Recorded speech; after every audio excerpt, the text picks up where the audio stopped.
Ok.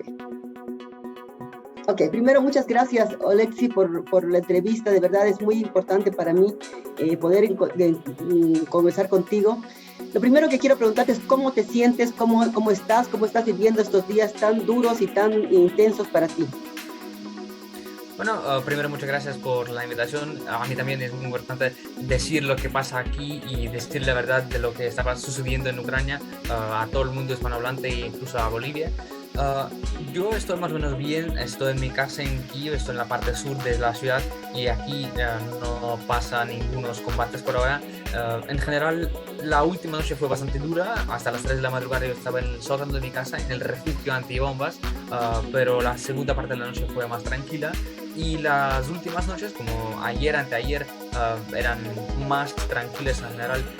Tenemos suerte de tener más calma que, por ejemplo, los ciudadanos de Kharkiv o de Mariupol o de Gerson, otras ciudades que están más cerca a la línea de la frente.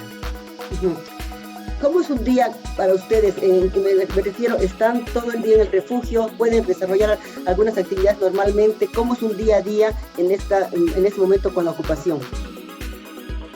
Bueno, se depende mucho de la zona. Por ejemplo, en las partes occidentales del país la vida es casi normal, la vida cotidiana, la gente se puede salir a los cafés, a los museos.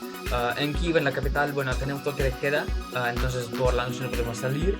Durante el día sí se puede salir a los supermercados, se puede salir a, no sé, a diferentes lugares, por ejemplo, ir al metro. El metro funciona, sigue el funcionamiento, pero el gobierno local pide a la gente que nos salgamos sin una necesidad crítica, ¿sí? Yo estoy trabajando en mi casa, en mi baño, porque el baño es la parte más segura de mi casa, no tiene ventanas, entonces no hay peligro de que en caso de una explosión, unos fragmentos de vidrio me hagan daño. Entonces, así como convertí esa parte de mi casa en mi gabinete del trabajo. ¿Tú qué haces, Alexi? ¿Me podrías contar un poco cuál es tu actividad? Bueno, normalmente en la vida pacífica yo soy profesor de español y también yo soy analista de política internacional, especialmente en América Latina, en un think tank ucraniano, pero ahora yo trabajo en la frente de la información. Yo intento ayudar a mi país con mi conocimiento de español, comunicándome con los medios de todo el mundo hispanohablante. ¿Cómo has visto la situación de las personas, de los refugiados, de las personas que están sin hogar? Porque entiendo que también en Kiev hay personas que están sufriendo en este momento por no tener un refugio, por no tener un lugar estable, y que hay mucha gente que está saliendo de Kiev y de Ucrania también. Bueno, los datos que tenemos acerca de la gente que salió de Ucrania son aproximadamente 500 o 600.000. En la mayoría son mujeres con niños. Obviamente ellos escapan de diferentes ciudades para estar a salvo, para no tener el riesgo. Y muchos hombres dicen a sus familias que váyanse. Yo me quedo aquí o participo en la defensa, en la resistencia, pero ustedes se vayan. Entonces, también hay que decir que 800.000 hombres de los países europeos y ucranianos regresaron a Ucrania, de Polonia, de Chequia, de otros países, para apoyar la resistencia, para combatir. La gente de Kiev, yo creo que no ha salido tanta gente que de otras ciudades, por ejemplo de Kharkiv, la ciudad número 2 de Ucrania, que está en el este, que tiene ahora los momentos mucho más duros que Kiev. En Kiev, en la capital, la situación está más o menos bien. Alimentos, calefacción, porque entiendo que hace mucho frío en estos días. Yo diría que los primeros 3 o 4 días de la guerra, la situación con el tiempo era buena, hacía bastante calor, ahora sí hace un poco más frío, pero no nada crítico, digamos así. Sí seguimos con agua fría, tenemos a veces agua caliente, entonces podemos ducharnos, etc. Calefacción lamentablemente no tenemos, pero bueno, en casa si estamos vestidos está bien. ¿Qué más? Luz tenemos, internet tenemos, entonces tenemos todos los servicios necesarios básicos. Por el momento. Esta guerra, Alexia, ha sido definida como la de David contra Goliat. Sin embargo, tú me comentabas que ucranianos de diferentes lugares han vuelto para defender a su país. ¿Cómo ves tú la organización de los civiles y de las personas que están dispuestas a proteger el territorio ucraniano? Bueno, yo creo que ahora Ucrania hace lo mismo que hacía en 2014, cuando teníamos la revolución, y yo creo que en ese sentido somos un ejemplo para todo el mundo de de la autoorganización del pueblo, ¿sí? Porque en un momento, como en una noche, aparecieron docenas de organizaciones de voluntarios que reparten comida, que llevan medicinas, que transporten los heridos, que ayudan a la gente mayor, que ayudan a los enfermos, que llevan diferentes abastecimientos a los soldados. Aparecieron miles de hombres que quieren servir en el ejército. Por ejemplo, yo intenté inscribirme con mis amigos a la autodefensa territorial, pero nos negaron porque nos dijeron que tenemos ya tantos voluntarios que no tenemos tantas armas para todos. Entonces elegimos los mejores que tienen ya experiencia. Y tenemos una broma que, por ejemplo, durante los tiempos pacíficos, nadie quiere servir en el ejército y todos simulan las enfermedades, pero cuando hay guerra, todos están sanos y quieren servir.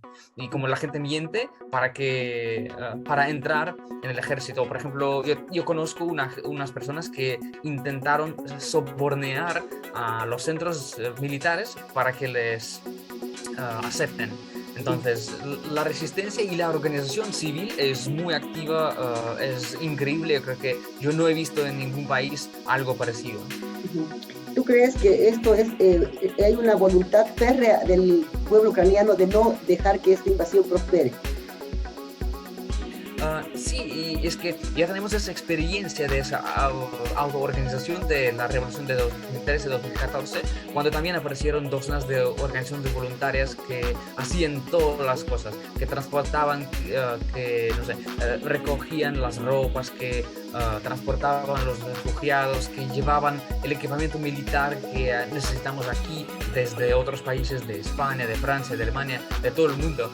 Entonces la gente ya tiene esa experiencia y a menudo la gente hace lo mismo que ya hacía hace 8 años. Bueno, pero sin embargo el presidente Zelensky dijo hace pocos días que se sentían solos, que se sentían desprotegidos y que nadie iba a pelear por ustedes. ¿Cómo lo ves tú ahora? En general, esa cosa ha cambiado bastante durante estos días también, porque los primeros días, como el jueves, el viernes pasado, de verdad nos sentimos un poco abandonados porque muchos países, ellos tenían dudas en cuanto a ayudarnos o no, y por ejemplo no querían ni poner sanciones muy duras, Alemania, Hungría, Italia, Creta y otros países en el mundo, pero parece que con la resistencia que lleva Ucrania ahora, ellos han visto que no será una guerra relámpago, que este conflicto no durará un día o 3 días, que sí será un conflicto grande, largo, y entonces tenían que elegir el bando. Y eligieron el bando, apoyaron a nosotros y apoyan a nosotros de muchas maneras, de forma humanitaria, enviando diferentes cargos con alimentos, ropa, de forma económica, dándonos dinero necesario, o por ejemplo imponiendo sanciones a Rusia que son muy duras y que ya ellos pueden sentir en su país. Apoyándonos a nosotros con armas, e incluso los países que nunca a Ucrania daban o vendían armas, España, Suecia, Suiza, Alemania, lo hacen ahora, lo que no hacían durante todos estos 8 años, que sí ya llevamos en guerra. ¿Cómo ves tú el futuro de esta guerra, de esta invasión? ¿Cuál crees que puede ser el desenlace y cuánto crees que puede durar? Bueno, es una cuestión muy difícil. Yo creo que el futuro de esta guerra es muy impredecible y muy imprevisible. Todo esto depende del desarrollo de los acontecimientos en el campo de la batalla, pero lo que puedo decir es que sí, esa guerra tiene mucho potencial para cambiar en general la situación en Europa Oriental. Puede acabar con el régimen de Putin, puede acabar con la ocupación de Crimea, puede acabar con el régimen de Lukashenko en Belarus.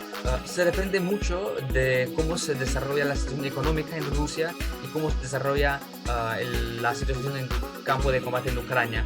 Puede ser que volvamos a status quo que teníamos con Crimea ocupado, por ejemplo, pero sin tropas rusas en el resto del territorio de Ucrania. Puede ser que vamos a devolver los territorios en el este, pero Crimea no. Entonces, yo creo que ahora existen como centenas de posibles escenarios para el fin de esta guerra. Sin embargo, también hay la amenaza de una guerra nuclear que sería devastadora para toda la humanidad. ¿Cómo ves tú este riesgo como analista? ¿Crees que se pueda llegar a ese extremo si la paz no se consigue pronto? Bueno, yo tengo dudas en cuanto a esto porque por ahora la Federación Rusa no necesita utilizar las armas nucleares para seguir con ofensivas, primero. Segundo es que a mí me parece más la amenaza para que los países occidentales, por ejemplo, no impongan más sanciones a Rusia o, por ejemplo, para que no participen de forma abierta con Ucrania, con su ejército. Pueden enviarnos armas, sí, pero yo creo que Rusia quiere que no envíen sus armas, a sus soldados.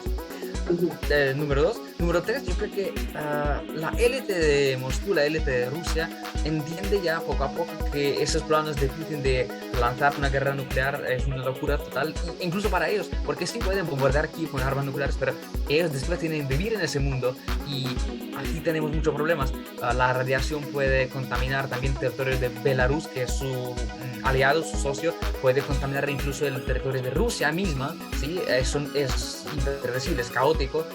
También después de utilizar las armas nucleares, yo creo que en el mundo moderno van a recibir las consecuencias muy duras, diplomáticas, económicas, incluso militares, y ellos esto entienden perfectamente y creo que aún si Putin quisiera lanzar esa ofensiva, eso no pasaría porque su élite va a pararle, detenerle, y incluso tenemos muchos ejemplos de Guerra Fría cuando ya la orden para lanzar los misiles nucleares ya fue dada, realizada, pero nada sucedió porque la gente entiende que la guerra nuclear es el fin a todos.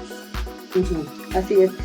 Bueno, en cuanto a este conflicto, bueno, con Rusia es de larga data, es prácticamente toda la historia de Ucrania con los vecinos. ¿Cuál es el sentimiento de ustedes como país? Es decir, realmente hay un sentimiento de no estar cerca de Rusia, un sentimiento antirruso, hay un sentimiento más nacionalista, porque son dos pueblos hermanos, son dos pueblos cuya historia es una sola de alguna manera.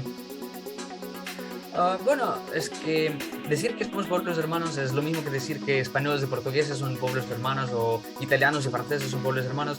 Sí, ellos y nosotros con rusos tenemos unas partes de historia común, sí tenemos algunos rasgos parecidos a la cultura, del idioma, pero somos diferentes.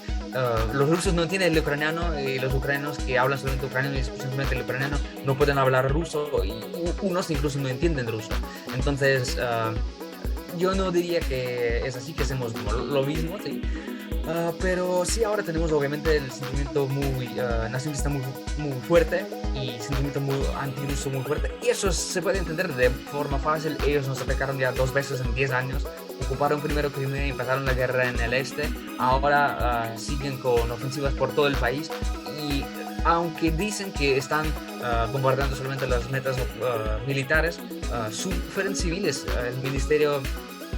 El servicio de emergencia de Ucrania dijo ayer que murieron ya 2.000 civiles en todo el país. Entonces son niños, son gente mayor, son la gente que no tiene armas en sus manos, ¿sí? Entonces sufren para nada. Y obviamente todo esto, esas destrucciones, esa propaganda de odio contra los ucranianos y esas mentiras que siempre distribuyen, revela ese sentimiento antirruso. En cualquier pueblo, yo creo que fuera atacado por un vecino, eso aparecería. Dos últimas preguntas, Oleksiy. Primero, ¿cómo es el tema de la información? ¿Ustedes reciben información? ¿Han tenido problemas con comunicar la situación de Ucrania hacia el mundo? ¿Cómo está el tema de la información en tu país? En general tenemos ahora demasiada información, tenemos muchas formas de recibirla, o sea en canales en la tele, o sea en canales en Telegram, o sea en mensajeros diferentes, o sea Facebook, o sea Instagram. Tenemos las páginas oficiales de diferentes funcionarios, ¿sí? De diferentes servicios o ministerios que nos informan mucho de forma muy operativa y también no hay ninguna restricciones en cuanto a la información, entonces tenemos mucha información y no hay ninguna dificultad para esto.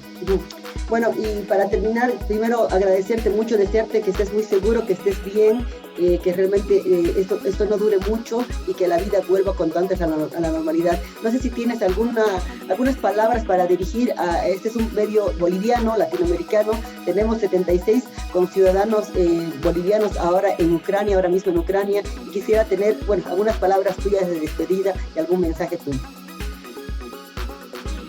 Bueno, muchas gracias por invitarme, muchas gracias por esta conversación, y les invito a todos los bolivianos y a todos los americanos a participar en una actividad social. Es que yo he visto un comentario por parte de la Embajada de Rusia, creo que fue en España. Ellos siguen distribuyendo mentiras en cuanto al conflicto de Ucrania, de la guerra en Ucrania. Ellos dicen que no matan a los civiles, no bombardean las ciudades, no bombardean las casas privadas, ¿sí? Entonces les invito a todos a ir a las páginas de embajadas o consulados rusos, escribirles en Facebook o en redes sociales, escribirles en directos mensajes y darles las imágenes de casas destruidas, de la gente muerta, civiles, para que sepan qué hace su ejército y para que no sean ciegos. Gracias, Alexis.